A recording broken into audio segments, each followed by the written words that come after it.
Hello guys. അപ്പോൾ നമ്മൾ ഇന്നിവിടെ പഠിക്കാൻ പോകുന്നത് നമ്മുടെ 10ാം ക്ലാസ്സിലെ ചാപ്റ്റർ 8 ഹിസ്റ്ററിയിലെ കേരളം ആധുനികതയിലേക്കെന്നുള്ള ചാപ്റ്ററാണ് പഠിക്കാൻ പോകുന്നത്. അതിൽ പ്രീവിയസ് ഇയറിൽ റിപ്പീറ്റഡ് ആയിട്ട് ചോദിച്ചതും വളരെ വളരെ ഇമ്പോർട്ടൻ്റ് ആയിട്ടുള്ള കുറച്ച് സമരങ്ങളും അതിൻ്റെ വർഷങ്ങളൊക്കെയാണ് നമ്മൾ പഠിക്കാൻ പോകുന്നത്. ഓക്കെ, അപ്പോൾ നമുക്ക് അതൊന്ന് കവർ ചെയ്യാം. ചാന്നാർ കലാപം, വൈക്കം സത്യാഗ്രഹം, ഗുരുവായൂർ സത്യാഗ്രഹം. ഇതിൽ ഈ ചാന്നാർ കലാപം നടന്നത് 1859 ഉത്രം തിരുനാൾ. ആരാണ്? ഉത്രം തിരുനാൾ മഹാരാജാവിൻ്റെ നേതൃത്വത്തിലാണ് ചാന്നാർ കലാപം. ഈ ചാന്നാർ സ്ത്രീകളാണ് പോരാട്ടം നടത്തിയത്. അവരുടെ മാറ് മറയ്ക്കാൻ വേണ്ടിയിട്ടുള്ള ഒരു അവകാശത്തിനായിട്ട് തെക്കൻ തിരുവിതാംകൂറിലെ ചാന്നാർ സ്ത്രീകൾ പോരാട്ടം നടത്തി. അപ്പോൾ 1859 കേട്ടോ, 1959. ഇനി വരുന്നത് വൈക്കം സത്യാഗ്രഹമാണ്. അത് സഞ്ചാര സ്വാതന്ത്ര്യത്തിനായി കേരളത്തിൽ നടന്ന പ്രക്ഷോഭങ്ങളിൽ പ്രധാനപ്പെട്ട വൈക്കം സത്യാഗ്രഹമാണ്. അത് ആരുടെ നേതൃത്വത്തിലാണ് നടന്നത് ചോദിക്കാറുണ്ട്. TK മാധവന്റെ നേതൃത്വത്തിൽ 1924 നടന്ന ഈ സമരത്തോട് അനുഭാവം പ്രകടിപ്പിച്ച് മന്നത്ത് പത്മനാഭന്റെ നേതൃത്വത്തിൽ സവർണജാഥ സംഘടിപ്പിച്ചു. ആ സമരങ്ങളെ തുടർന്ന് വൈക്കം ക്ഷേത്രത്തിന് ചുറ്റുമുള്ള പൊതുനിരത്തിലൂടെ യാത്ര ചെയ്യാൻ അവർണർക്ക് അനുവാദം ലഭിച്ചു. അങ്ങനെ ലഭിക്കാൻ ഇടയാക്കിയ സത്യാഗ്രഹം ഏതാണ്? വൈക്കം സത്യാഗ്രഹമാണ്. ഇനി വരുന്നത് ഗുരുവായൂർ സത്യാഗ്രഹം. അപ്പം 1931 ഗുരുവായൂർ സത്യാഗ്രഹം നടന്നു. അത് ആരുടെ നേതൃത്വത്തിൽ? കേരള ഗാന്ധി എന്നറിയപ്പെടുന്ന ആരാണ്? മറ്റാരുമല്ല, കേളപ്പനാണ്. അപ്പം അദ്ദേഹത്തിൻ്റെ നേതൃത്വത്തിലാണ് ഗുരുവായൂർ സത്യാഗ്രഹം നടന്നത്. ഇനി ഇവിടെ രണ്ടാൾക്കാരുടെ പേര് പഠിക്കാനുണ്ട്, പേടിക്കണ്ട. ഗുരുവായൂർ ആരാണുള്ളത്? ഗോപാലകൃഷ്ണൻ അല്ലേ? ഗോപാലകൃഷ്ണനാണ്. അപ്പം നമ്മൾ എന്ത് ചെയ്യണം? ഇവിടെ ഒരു ഗോപാലനും ഉണ്ട്, ഒരു കൃഷ്ണപിള്ളയും ഉണ്ട്. AK ഗോപാലൻ ആ സമരത്തിലെ വാളണ്ടിയർ ക്യാപ്റ്റനായ AK ഗോപാലൻ. പിന്നെ ആ സമരത്തിൽ സത്യാഗ്രഹം അനുഷ്ഠിച്ച മറ്റൊരു വ്യക്തിയായിരുന്നു P കൃഷ്ണപിള്ള.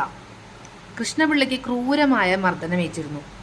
ആ ജനകീയ സമരങ്ങളുടെ എല്ലാം ഫലമായാണ് 1936 നവംബർ 12 തിരുവിതാംകൂറിൽ ക്ഷേത്രപ്രവേശന വിളംബരം പുറപ്പെടുവിച്ചത്. 1936 നവംബർ 12 ക്ഷേത്രപ്രവേശന വിളംബരം തിരുവിതാംകൂറിൽ പുറപ്പെടുവിച്ചു. അപ്പം 1959 ചാന്നാർ കലാപം, 1924 വൈക്കം സത്യാഗ്രഹം, 1931 ഗുരുവായൂർ സത്യാഗ്രഹം, 1936 നവംബർ 12 ക്ഷേത്രപ്രവേശന വിളംബരം നടന്നു. ഇനി നമുക്ക് കുറച്ച് ദേശീയ പ്രസ്ഥാനം കേരളത്തിൽ നടന്നത് നോക്കാം. ഇനി നമ്മൾ കുറച്ച് ദേശീയ പ്രസ്ഥാനം, കേരളത്തിൽ നടന്ന ദേശീയ പ്രസ്ഥാനത്തിനെ പറ്റി പഠിക്കാം. മലബാർ, തിരുവിതാംകൂർ, കൊച്ചി. 1891 മലയാളി മെമ്മോറിയൽ തിരുവിതാംകൂർ. ഇത് വൈക്കം സത്യാഗ്രഹവും ഗുരുവായൂർ സത്യാഗ്രഹവും നടക്കുന്നതിന് മുന്നേ ഉള്ളതാണ്. 1891 മലയാളി മെമ്മോറിയൽ. എങ്കിൽ ഈഴവ മെമ്മോറിയൽ എന്നായിരിക്കും? 1896 ഈഴവ മെമ്മോറിയൽ. കാണിച്ചു തരാം. ഇതാണ് 1896 ഈഴവ മെമ്മോറിയൽ. കാണാൻ പറ്റുന്നുണ്ടോ? 1916 ആനി ബസന്റിന്റെ അധ്യക്ഷതയിൽ മലബാർ ജില്ലാ കോൺഗ്രസിന്റെ പ്രഥമ സമ്മേളനം പാലക്കാട്ട് വെച്ച് നടന്നു. ഓർക്കണം, പ്രഥമ സമ്മേളനമാണ്. മലബാർ ജില്ലാ കോൺഗ്രസിന്റെ പ്രഥമ സമ്മേളനം പാലക്കാട്ട് വെച്ചാണ് നടന്നത്. ഈ സ്ഥലം മാറിപ്പോയത്, പാലക്കാട്ട് വെച്ചാണ്. എങ്കിൽ 1920 4 വർഷം കഴിഞ്ഞിട്ട് മഞ്ചേരിയിൽ നടന്നത് അവസാനത്തെ മലബാർ രാഷ്ട്രീയ സമ്മേളനമായിരുന്നു. അതിലെന്തൊക്കെ ചർച്ച ചെയ്തു? ഭരണപരിഷ്കരണം, കുടിയാൻ പ്രശ്നം, ഖിലാഫത്ത് തുടങ്ങിയ വിഷയങ്ങൾ ചർച്ച ചെയ്തു. അതിലേറ്റവും ഇമ്പോർട്ടൻ്റ്, ഈ 3 ഏറ്റവും ഇമ്പോർട്ടൻ്റ് ആയിട്ടുള്ള ഖിലാഫത്ത് പ്രസ്ഥാനം മിക്കപ്പോഴും ചോദിച്ചു കണ്ടിട്ടുണ്ട്. അതും ശക്തിപ്പെട്ടത് ഏത് വർഷം തന്നെ 1920. കാരണം ഈ വിഷയങ്ങൾ ഈ വർഷത്തിൽ നടന്നുവെങ്കിൽ ആ വർഷത്തിൽ തന്നെ ഖിലാഫത്ത് പ്രസ്ഥാനം ഗാന്ധിജിയുടെയും ഷൗക്കത്ത് അലിയുടെയും കോഴിക്കോട്ടെത്തി ഖിലാഫത്ത് പ്രസ്ഥാനത്തിന് പിന്തുണ പ്രഖ്യാപിച്ചു. അപ്പോൾ ഖിലാഫത്ത് പ്രസ്ഥാനം മലബാറിൽ ശക്തിപ്പെട്ടതിനെ തുടർന്ന് മലബാറിൽ പലയിടത്തും ബ്രിട്ടീഷുകാരുമായി നേരിട്ടുള്ള ഏറ്റുമുട്ടലുകൾ ഉണ്ടായി. ഇനി ഏറനാട്, വള്ളുവനാട്, പൊന്നാനി ഈ 3 താലൂക്കുകളൊന്ന് ഓർത്തിരിക്കണേ. ഏറനാട്, വള്ളുവനാട്, പൊന്നാനി താലൂക്കുകളിലായി മലബാറിലെ കർഷകരായ മാപ്പിളമാർ ശക്തമായ പോരാട്ടങ്ങൾക്ക് നേതൃത്വം നൽകി. ഇത് മലബാർ കലാപം എന്നറിയപ്പെടുന്നു. ഇനി 1930 ഒരു 10 വർഷത്തെ ഗ്യാപ്പാണേ. ഇത് ഈ ഡേറ്റ് ഇയേഴ്സ് ഓർത്തിരിക്കാൻ വേണ്ടിയിട്ട് ആ ഒരു ഷോർട്ടായിട്ട് ഞാൻ പറയുന്നത്. 1930 നിയമലംഘന പ്രസ്ഥാനം മലബാറിൽ ശക്തമായി. കെ കേളപ്പൻ്റെ നേതൃത്വത്തിൽ വേറൊരെണ്ണം പഠിച്ചായിരുന്നു. എന്തായിരുന്നു? കെ കേളപ്പൻ്റെ നേതൃത്വത്തിൽ ഗുരുവായൂർ സത്യാഗ്രഹം നമ്മൾ പഠിച്ചിരുന്നു.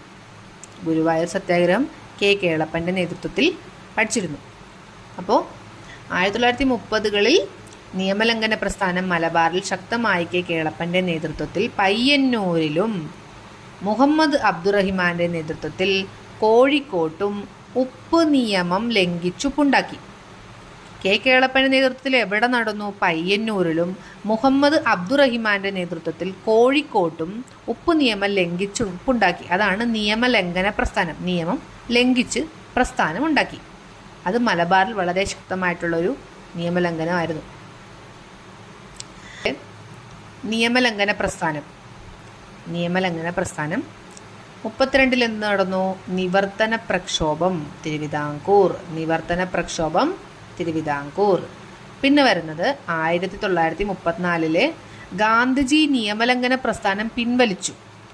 അതിനെ തുടർന്ന് എന്തായി? ഈ കോൺഗ്രസിലെ പ്രവർത്തകരിൽ ഒരു വിഭാഗം ആൾക്കാർ സോഷ്യലിസ്റ്റ് പാർട്ടിയായിട്ട് മാറി. 1936 ഇലക്ട്രിസിറ്റി സമരം കൊച്ചിയിൽ നടന്നു.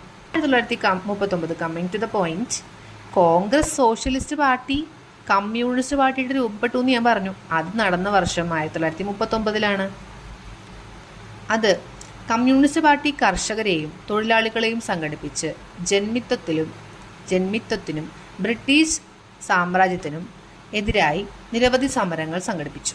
ഇനി 41 എന്ത് സംഭവിച്ചു? കൊച്ചി രാജ്യപ്രജാമണ്ഡലം രൂപീകൃതമായ ശേഷം രാഷ്ട്രീയ സമരങ്ങൾ ശക്തപ്പെട്ടു. 1946 പുന്നപ്ര വയലാർ സമരം തിരുവിതാംകൂർ. അപ്പം ഇന്നത്തേക്ക് ഇത്രയും ടോപ്പിക്കാണ് നമ്മൾ കവർ ചെയ്തത്. എങ്കിൽ ഞാനൊരു ചോദ്യം ചോദിക്കാം.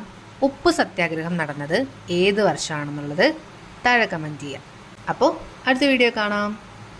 ബൈ.